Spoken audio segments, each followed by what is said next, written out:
US Coast Guard is legendary. Honestly, some of the stories that I've heard of, ships being stranded or pirates trying to, get into the country only to be intercepted, super quickly and on short notice by the Coast Guard.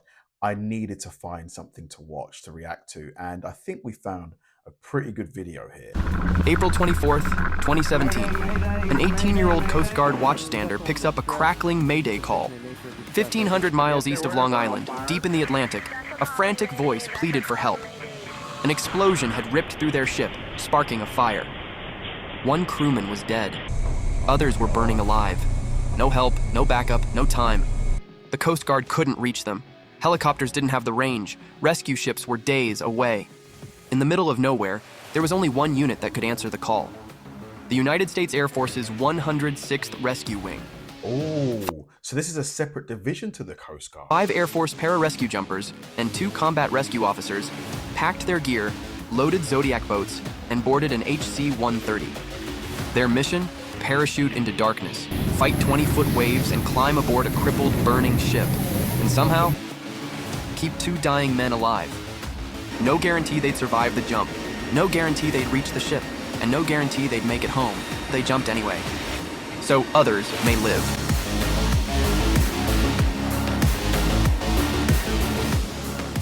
Dude, very intense start. That music and everything sets the tone, doesn't it?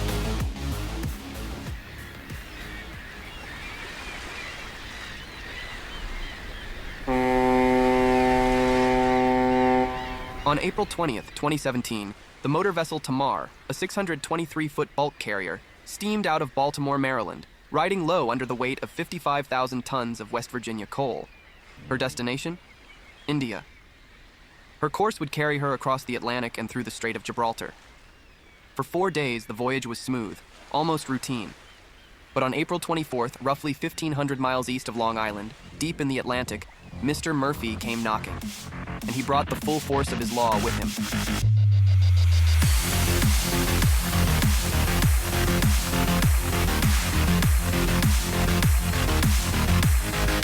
Murphy's Law, an observation stating that if anything can go wrong, it will go wrong. Damn. I mean, often that is quite true, isn't it? The ship's bosun sent 4 of his deckhands forward to grab some line. As the first man flipped on the lights in the forward storeroom,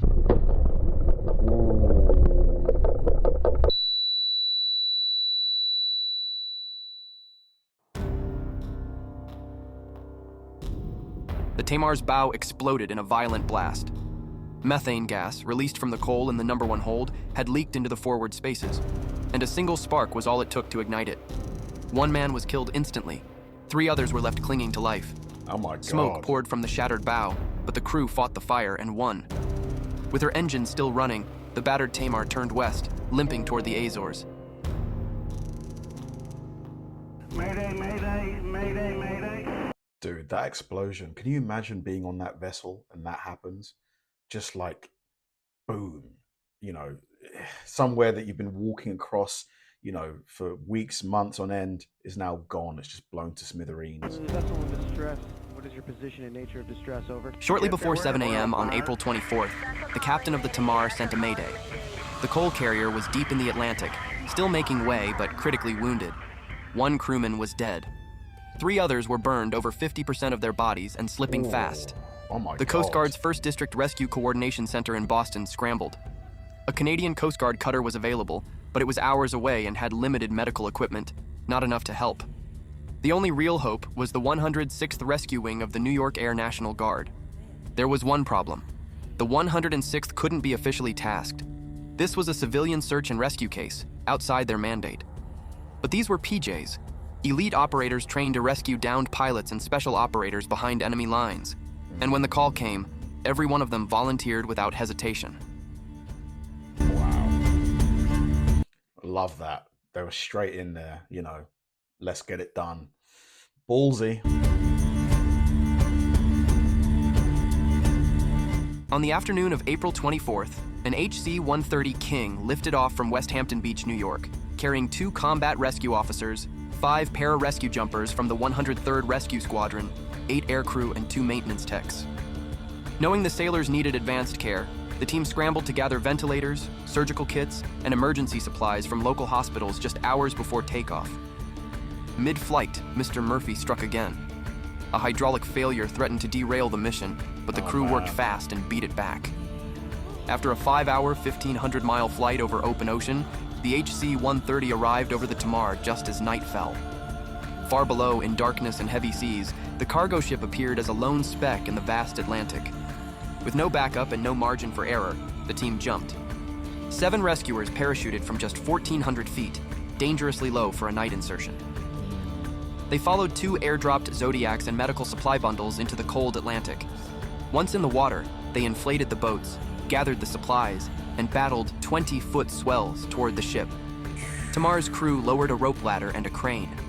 One by one, the rescuers climbed aboard, waves hammering below. By 9:30 p.m., all 7 were on deck, soaked, freezing, but ready to save lives.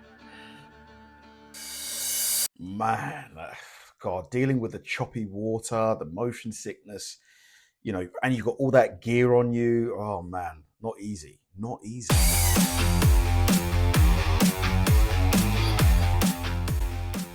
The PJs immediately converted a cabin into a makeshift ICU and moved the 2 surviving burn victims, a 22-year-old Slovenian cadet and a Filipino crewman, into one space. Led by Master Sergeant Jed Smith, a PJ and civilian physician assistant, they stabilized the men and launched into non-stop care. The Slovenian's breathing worsened fast. The team intubated him and placed him on a ventilator. Hours later, the Filipino crewman's airway swelled shut. Master Sergeant Jordan St. Clair performed an emergency cricothyrotomy, slicing into his throat and inserting a breathing tube just in time to save his life. Oh my God. Over the next 36 hours, the team rotated in 90-minute shifts, fighting exhaustion to keep the men alive. They performed wound care, escharotomies, IV fluid resuscitation, pain management, and stayed in constant satellite contact with Lieutenant Colonel Stephen Doc Rush for medical guidance. Wow. So these guys, not only are they badasses who've got to be brave, they've got to know, quite complex medical stuff as well. By April 26th, the Tamar was close enough to the Azores for a Portuguese Air Force Merlin helicopter to attempt a rescue. But with no helipad and the patients trapped 3 stories above deck, extraction would be anything but easy. Master Sergeant Brian Delir rigged a pulley system to lower each stretchered patient safely to the main deck. From there, the Portuguese helicopter hoisted both patients and 3 PJs, Major Marty Vieira, Master Sergeant Jed Smith, and Staff Sergeant Michael Hartman aboard.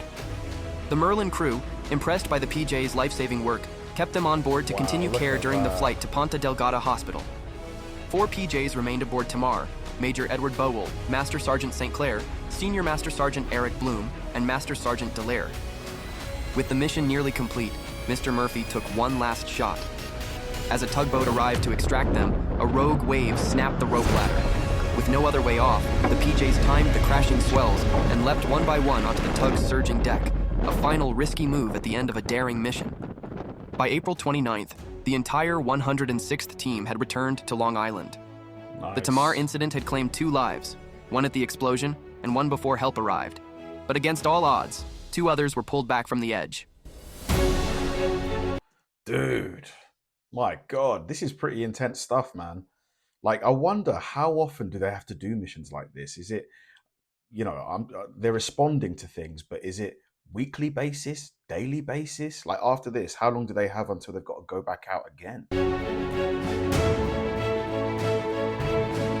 The Tamar rescue became a case study in long-range maritime search and rescue. On May 21, 2017, Slovenian President Borut Pahor awarded the 106th rescuers the Medal for Merit in the military field. In 2022, the 7 primary rescuers were each awarded the Air Force Commendation Medal for heroism. A painting now hangs commemorating that night, parachutes descending over a lone, battered ship, a lasting tribute to courage, skill, and quiet heroism. If you've made it this far, thank you for watching. Awesome video. Awesome video. These guys, brave individual, brave men, responding to situations where a lot of people would just run away, Like, they went straight in there. It was at night. They weren't sure like what kind of conditions they'd find the boat in, if there's going to be more explosions. They've got to be calm. They've got to keep the guys alive. Yeah, like, look at this guy, he's been through hell, like, and the fact that he's still alive and breathing is thanks to these men who went in there. Just unbelievable. Thanks for watching, guys. If you enjoyed the video, please like and subscribe, and I'll see you in the next one.